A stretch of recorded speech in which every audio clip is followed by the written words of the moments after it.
Hey guys. Welcome back to another episode of Pew Time with Tony. And Jackie. Jump right in because I got a lot. But first, thank you to those of you who reached out and let us know that we were having audio issues. They should be worked out. I'm hoping so. Please, God, I hope so. So, first off, Big Tech's Ordnance. They have the shop, the online shop, the range, facility training. They have closed their online shop. So, but they are still keeping their facility and training center open. Yeah, the range and training center. So their showroom and stuff, I don't think they're keeping any more.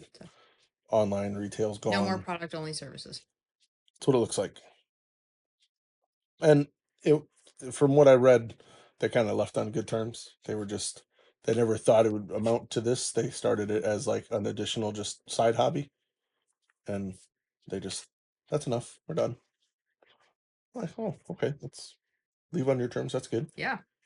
It's the way to do it. Yeah. I found this. This is pretty interesting. The National Rifle Association has filed a lawsuit against its charitable arm, the NRA Foundation, claiming trademark infringement and unfair competition. The NRA alleged that $160 million the foundation raised alongside the NRA was misused in violation of the law of charitable trust. In the federal court filing, the NRA says it sued with the goal of stopping the foundation from, quote, passing itself off to donors as the public, or passing itself off to the donors and the public as the NRA or an authorized NRA affiliate, and misappropriating the many millions of dollars that NRA supporters contributed, end quote. The foundation has been seized by the disgruntled faction of former NRA directors who lost control of the NRA's board following revelations of I lost. I think I'd use my finger here to follow this. Financials improperties, mismanagement, and breaches of fiduciary duty and member trust. Attorneys for the NRA wrote, adding that the faction seeks to reclaim power through the foundation after having been, quote, booted out of power by the NRA's members. So this is very odd. Yeah, it's something. Like they're all under the umbrella of the NRA. No, they're two separate people. That's kind of what this whole thing is about. I mean, good on them, like especially if it's those people that were of the old guard who really kind of drove down the NRA. Mm-hmm. If that's the case, them going and trying to stop them, I'm all for if they're trying to turn the NRA around. So at least they're heading in the right direction, is what it seems like. Yeah. I'll throw a link in the description if you guys want to read the whole article. It was actually on NBC News. This caught me by surprise when you were telling me this headline. It was shocking to hear. So, across the pond, as you had put it, King's gunmaker misfires after a steep drop off in Europe. Purdy, gun manufacturer, reports a 4.6 pound pre-tax loss. What? Well, 4.6 pound. Try that again. 4.6 million pound. I don't think you said million. Oh. I think you just said 4.6 pound. Oh. Like, that doesn't sound like a lot. That's like fish and chips.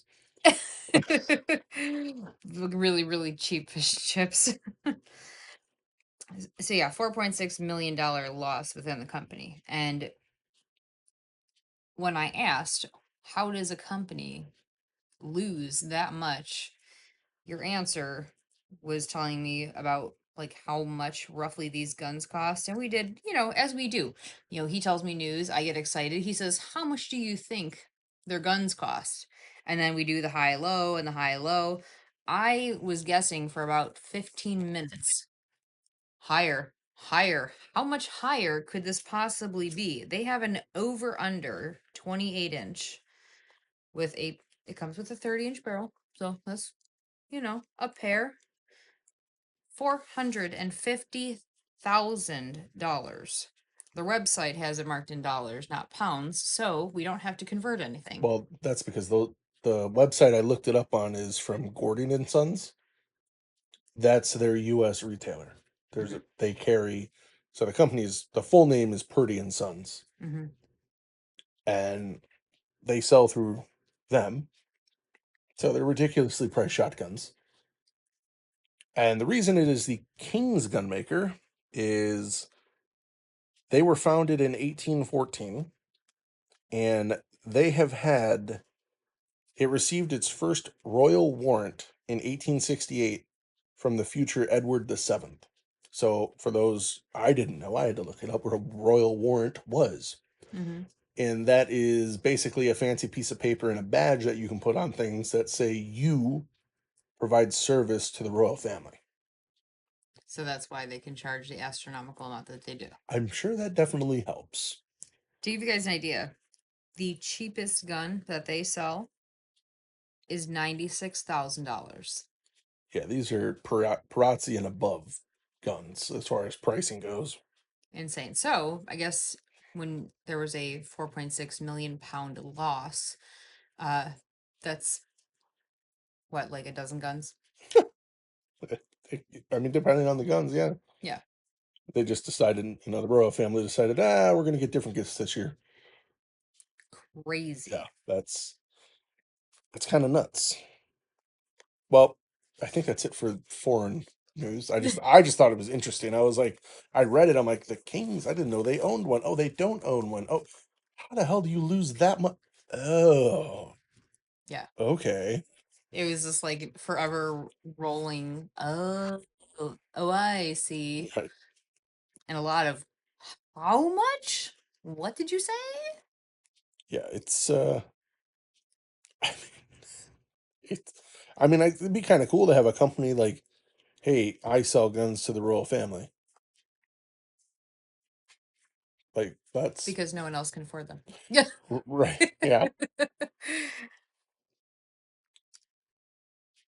The next piece of news. Hey, so Oh, I also found this out from that company because I started reading more on it. I pretty. really didn't think that I would be like enthralled by $500,000 shotguns. Caught my attention. The company's been owned by Richmont, which is the Swiss group behind Cartier Oh, since 1994. So it is quite a big deal over there. And proper British, they love their sporting stuff. yeah. Bird hunting. It's a thing. Guns in the air, they go boom. Yeah, that's where the term for cars shooting brake comes from, which is when you have a car that shouldn't have been a wagon, but they made it into a wagon so the gentlemen could take their cars to the range and have room in their shotgun or room for the shotguns in the boot. Shooting brake. Today they call it the VW Golf. Yeah, today we just call them wagons. So there you go. There's your bit of useless bar trivia. Do with it what you will. In other news, Vortex has released a new LPVO. This is the Vortex AMG 1 to 10. It is obviously 1 to 10 variable scope. So it's a 1 to 10 by 24 first focal plane. It uses the EBR9 MRAD reticle, 34 mil tube. What's crazy about this scope, the overall length is under 8.5 inches, 8.4, and the weight is 18.8. Bonkers. That's I think it's over 4 ounces lighter than their Razor 1 to 10.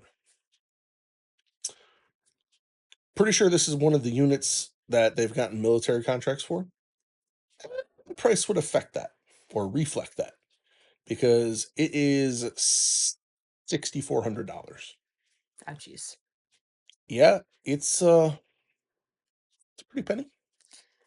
That is a very expensive, I mean, it's not a compact, $500,000 shotgun. lightweight. I feel like we're sticker shocking everyone. That's our job today, sticker shocking everyone. Welcome to today's episodes on guns you can't afford. Well, maybe some of you can. I don't know all of you, but maybe some of you can. If you can, we're opening up to private funding for sponsorship. Do it. Next up, which is not sticker shock. So going off of the pattern, Woox has come out with some new furniture. Yes. They have essentially 3 new products. One of them has multiple pieces. So the first one is the Edge stock, fixed or folding aluminum arm with walnut cheek riser, which looks really good. Yeah. And I found out more recently, as I've been dabbling with long guns, that I have a tiny head, and those are incredibly helpful. Also, I really hope Woox makes something for the Henry Golden Boy because little face problems. Well, we'll see once we get the scope put on it. But they do. They make something for the Golden Boy. I'm not sure if it fits the Golden Boy 22 though. We'll have to take a look at that. Next up is called the Woody. Yep, that was a giggle.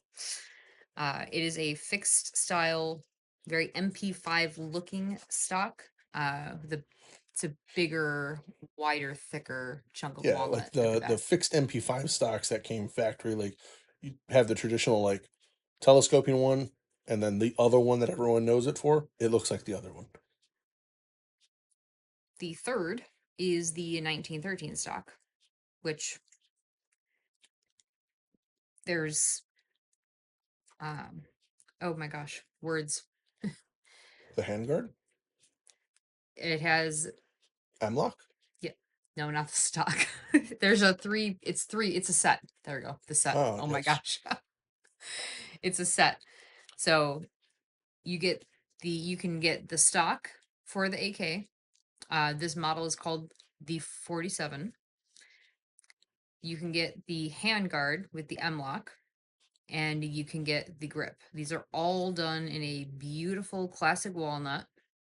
You can buy them as a full kit for $479, just the stock for $229, which is also the same price as the other 2 stocks, the Edge and the Woody.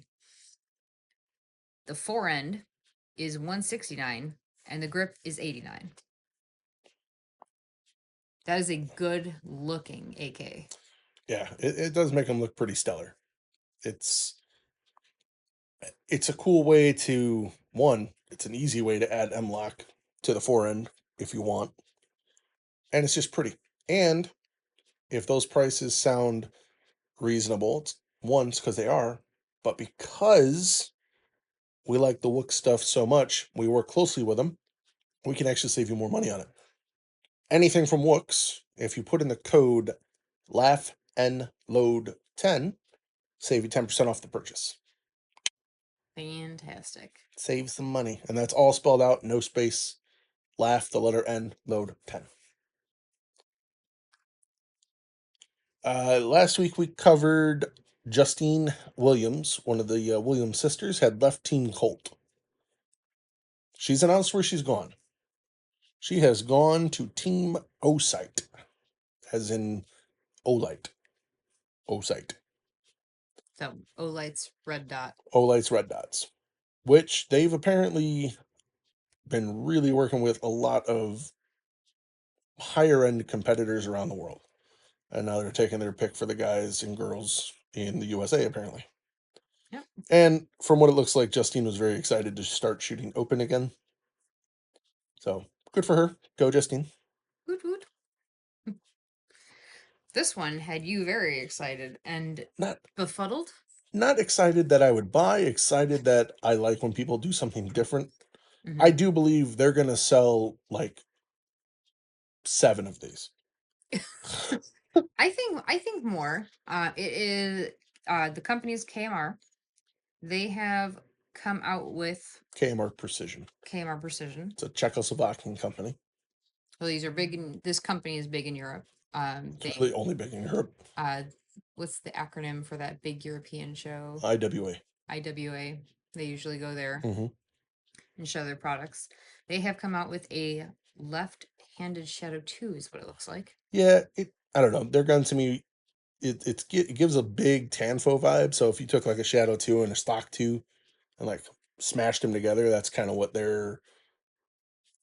I don't remember what they call it. It's not a Scorpio. It's not. I don't remember what their name of it is, but that's what it looks like. Yeah, you said left-handed ejection port. When you showed me the picture, it looked like a mirror reverse image of a Shadow 2. Well, so the image that they posted had the different sides of the gun showing the ejection port. And for those of us that don't pay attention to photos, they highlighted the barrels in the next photo. They're like, hey, this is what we're trying to show you. Yeah. Over there, their normal version had to convert whatever the Czech currency is. I don't know what it's called, but they go for about $2,700. This is supposed to come out at the 2026 IWA show. As far as I can tell, they're not at SHOT Show, but And also speculated to not being sold in the US at the moment. no, I don't think there's an importer here for them. So you lied to the people. No, why? Where the hell did I lie? The over the pond news was over, you said. Oh, that's true. This came later. There's a lot of shit that I put on these notes. There was a lot of news. There is a lot. Diamondback Firearms has released a product that I actually want to go shoot and try, which is hilarious because we were just talking about the only gun I've ever given you shit about selling to like get rid of. Yeah.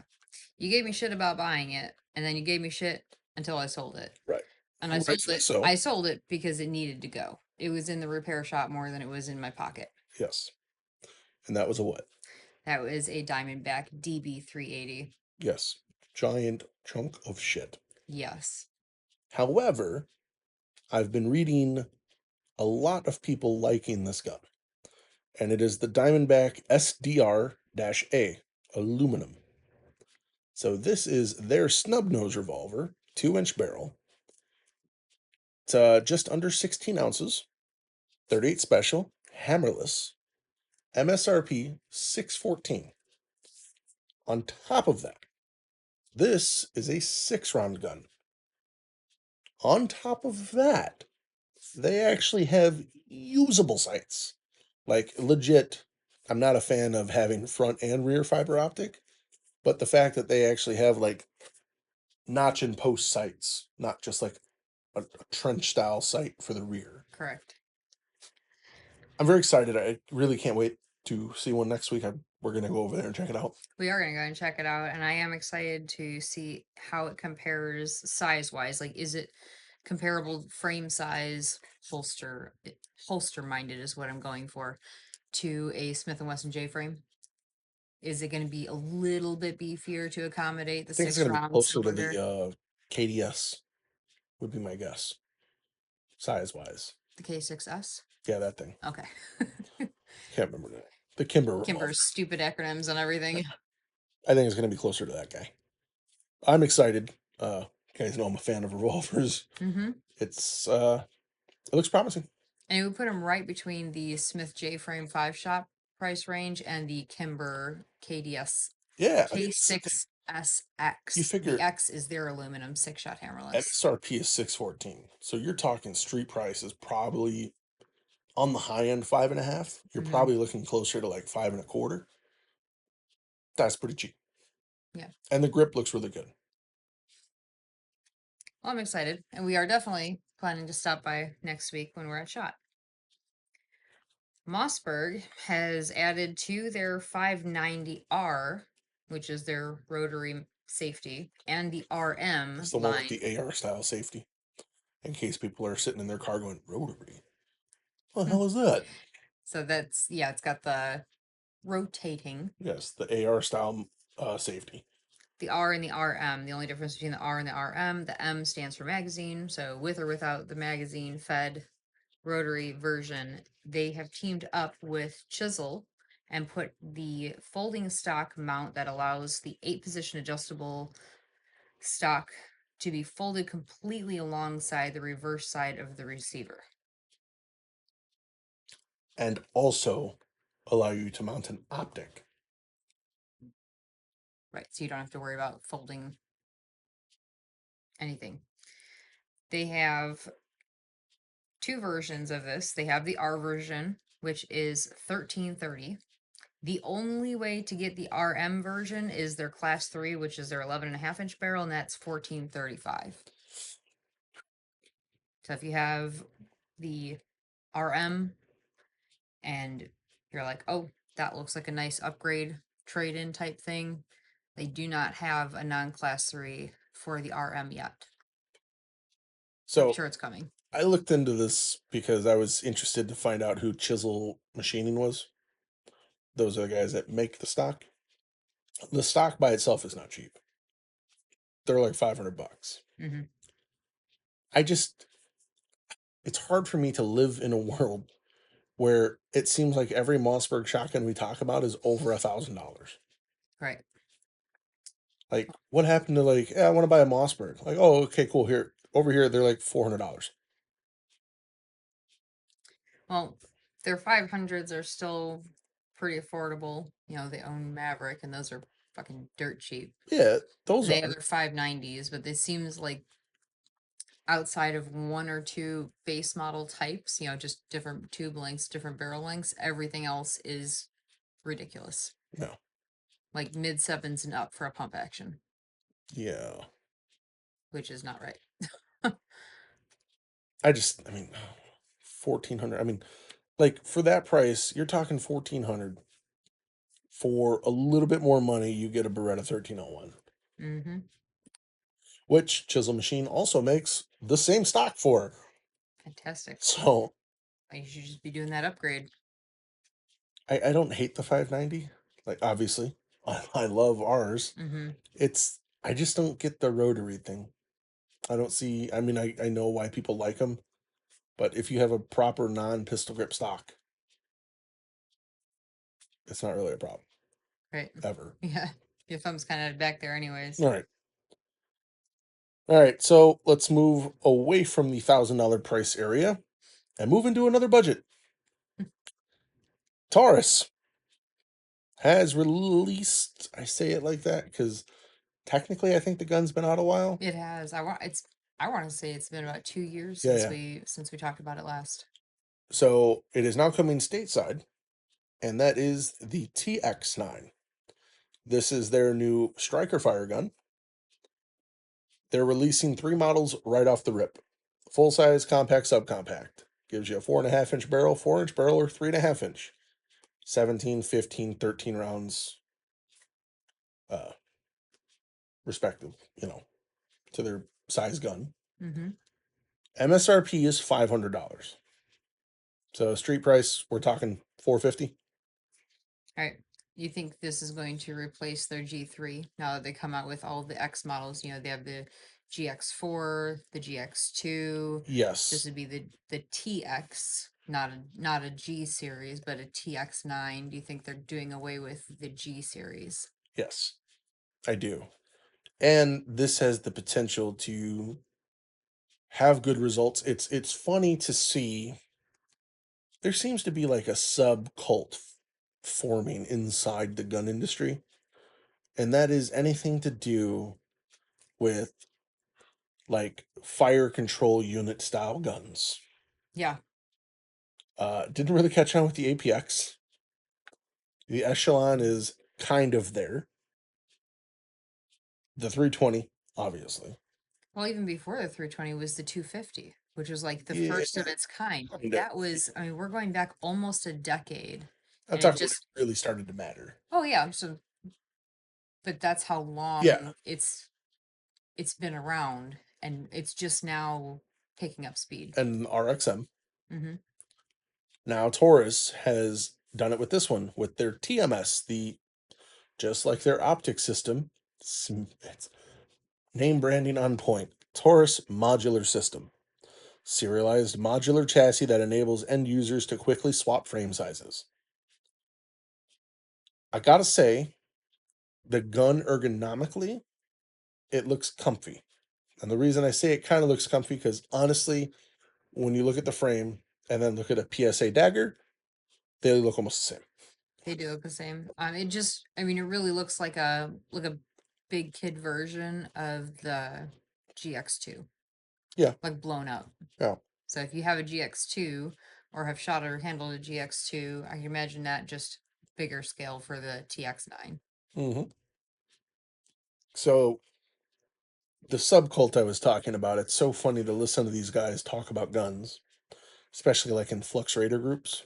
And as soon as this gun gets announced, everyone like, wear Flux for TX9.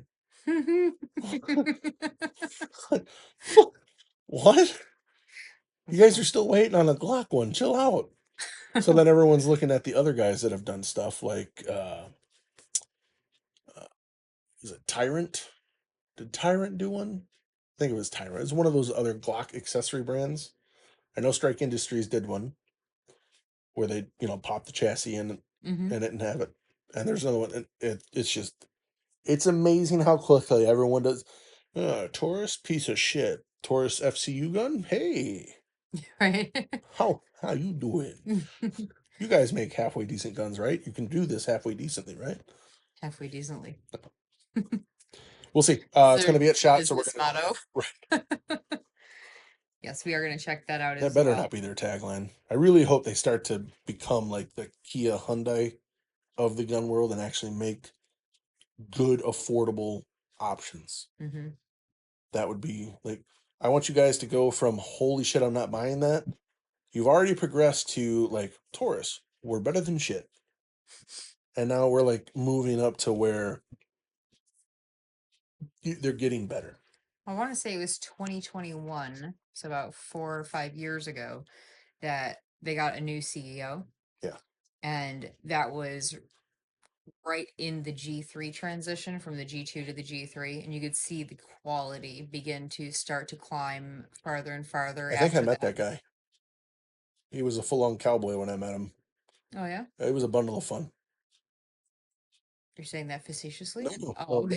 yeah, he was full of energy. Loved to talk about it. It was good stuff. That's good.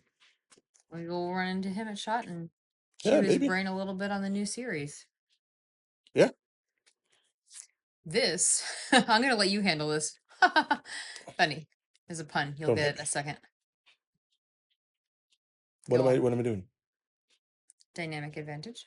Oh, I said I'll let you handle it. gotcha. You'll understand the pun in a second. Dynamic Advantage has released 2 new textures for their M&P backstraps. The DNA Collector and the Diamond Plate Industrial Checkering. So they offer, I think, 2 or 3 other ones in addition to these 2.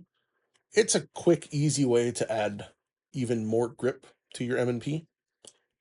They use OEM backstraps. They're not 3D printed. They're about $35 each. They hand stipple them, and I gotta say, the diamond plate one, which is their most aggressive one, looks pretty good. I showed it to you, and you're like, "What the hell?" Yeah, So what's really funny about the DNA collector is because we have called your lock grips yeah, DNA collectors for the same reason. I'm assuming that these are called the DNA collector. yep. And it will just eat your hand and leave pieces behind in the grips. And on their website, I also found out that if you're one of those M&P guys that bought the metal, you can actually send in your front strap from your metal, and they will stipple it for you Oh, to match the back strap. that's nice. I think it's like another $20 or $30 or something. It's pretty good. Yeah. Fusion. I feel like we just talked about them last week. Aha, because we We did. did. Little shorty So guy. that was the little cute one you said. Now Now, it's the big, yeah, not so cute one. it's It called the XP Comp. no. So this is where I got confused too, because it's going to be hard to convey what it's called Okay. because they have the XP comp, Mm-hmm. which has a compensator, and then they have the XP Pro something that had like little V ports. I think Mm-hmm. this is the XP comp imported. Compenported. You got to say it Not imported and ported. Yeah, you got to say it like in and out, right? You can't go in and out. It's not comp and ported. It's comp imported. Yeah, because it's both. Mm-hmm. They put a big giant comp at the end, like their other one, but Mm-hmm. now they have 3 rather large barrel ports in it behind the front sight, Inline. inline, and they're quite big, $2,000. which really isn't that bad. And they are not for sale yet, but they are taking pre-order. They are taking pre-order, and I do believe they are in hard chrome, which oh, big fan of hard chrome guns. Think they're awesome. Same. So I would really like to get my hands on one of those. And I also found out that they have a really cool Damascus looking one. Oh, Yeah. that'd be a sight to see. It's not the comp imported one. It's just a different version. Well, as of last week's episode with the little officer size one that they have, we already planned to stop there at SHOT. Yeah, for sure. So we're going to get to see all these fantastic things. Yes. Which is very exciting. Mm-hmm. And that, folks, finally wraps up the US and the international version of this episode. Mr. Worldwide. Now, this week, yes, there were a lot of things going on this week. In addition to trying to schedule out the floor plan, get our travel arrangements settled, make sure everything is good and set to go, getting meetings done, getting the car ready because we cruising.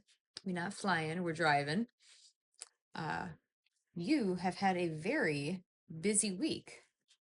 I have. Look at this gray hair. Jesus Christ.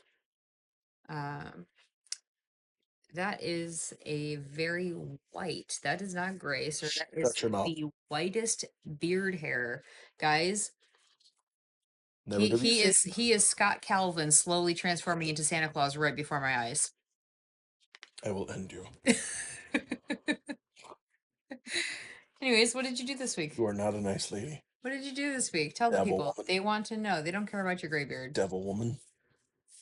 Anyway, I was not Mr. Worldwide. I was Mr. Midwest. I went out to the ATA archery show, or archery super show, I think is what they called it, was the full name. In Indianapolis. Yeah. It was quite fun. It's the first non-gun industry show that I've been to. And I kind of just went out because you and I have gotten more into hunting and archery. Mm-hmm. So I wanted to go and see what kind of new shit they had, and I didn't have anything planned. I was an idiot, and I was like, I'll just go out there for one day. It's fine. Tell them what I was most excited about. Oh, yeah.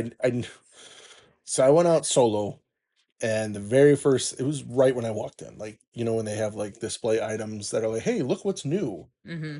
One of those was a 3D target that was a baby velociraptor. Fantastic. Yeah, absolutely hilarious. Fantastic. We looked at I looked at some tree stands. I found some cool chairs, messed with new releases, looked at some harnesses. There was a site that, was pretty cool. So I've been thinking about trying TAC, at least attempting it. And for those of you that don't know, TAC is Total Archery Challenge. And essentially what they do is they go to different ranges around the country and/or ski resorts. And they set up 3D targets around the mountain. So it's hiking and shooting. And they kind of treat it like golf and USPSA. Like you sign up with whatever squad you're on, and you have a certain knock time to be at this station. And it just seems like a fun time. But one thing I noticed is you shoot rather far.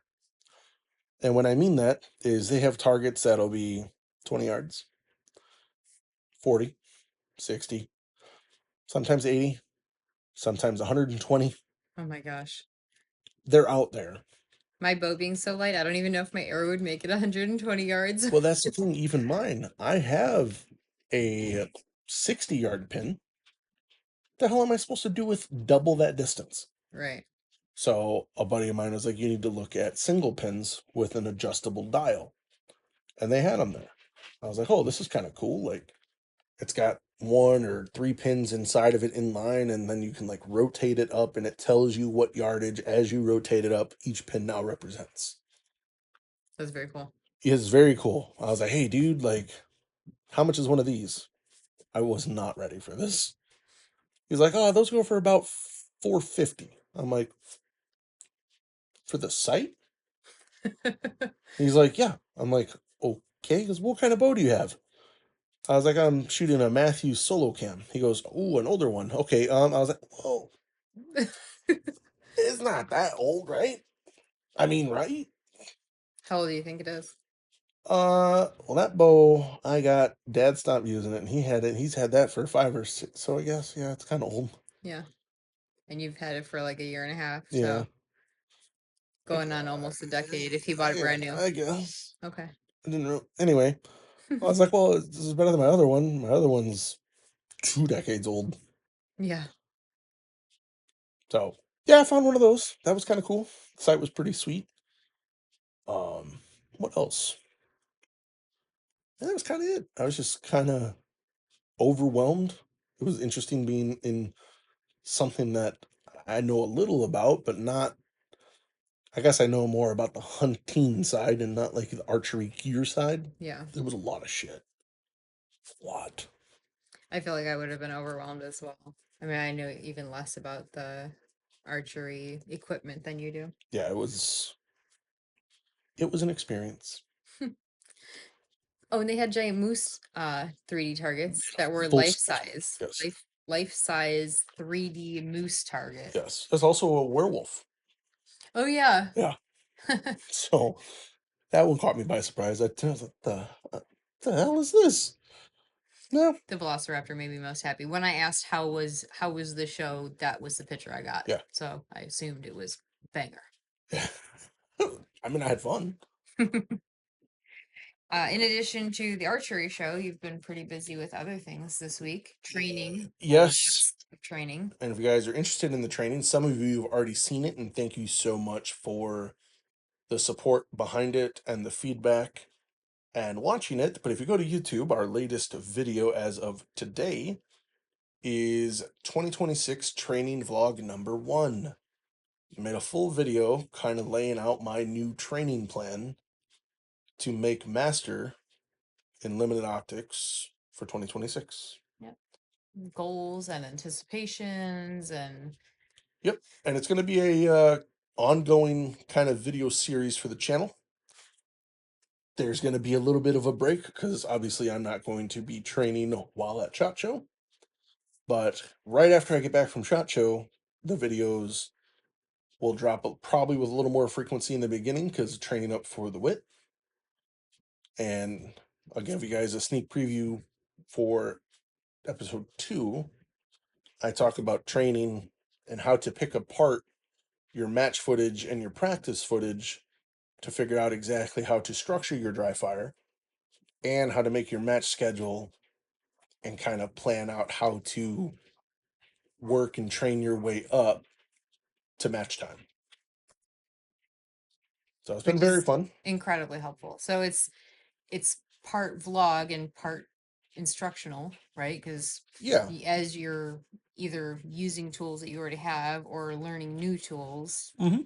Yeah, I figured, I get a lot of questions about the training, and I figured best just to kind of show you. And some people are just, they don't want to ask. They're scared to ask about it. And hopefully the video just kind of gives you an idea of what you could do for yourself to get better. Like, a lot of it sucks. I'm pretty transparent in the video on things I need to work on. Like, I'm very off pace. A lot of that has to do with like my weight. So cardio and like dieting and working out is a big thing for me, as well as sticking with one gun, which I haven't done for A very long time. 2-3 years. Mm-hmm. So stuff like that, using discipline and teaching people and giving little nuggets of different tools to use, like Ace VR, Dry Fire King on YouTube. That's like my favorite one. You enjoy doing that one with me. Mm-hmm. Just kind of going through that. I started journaling. That'll be like my newest thing for this year that I've never done. And it's just a way to help keep me accountable. And that's kind of what the vlog does for me as well. To show you guys, it's not going to be Rainbows and sunshines. mostly not, I'm assuming, judging by how it started. Yeah. It's going to be a good path, though.